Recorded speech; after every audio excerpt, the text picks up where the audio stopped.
Welcome to the Imagination Lab. We're making paper rocket launchers with James. First, let's make the rocket launcher.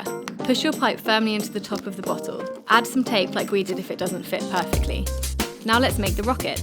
Take your first sheet of paper and wrap it around the pipe to make a tube. Do this as tightly as you can and tape along the edge. Take your second sheet of paper and wrap it over the first sheet. This tube doesn't need to be as tight, it will be the body of your rocket. It should slip on and off the pipe. Push the second sheet up about 1 centimetre over the top end of the pipe. Press down with your fingers to shape the nose of your rocket, then tape it down. Fold your final piece of paper in half and cut a large triangle.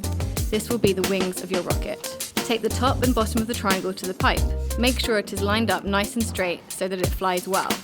Now you're ready to go!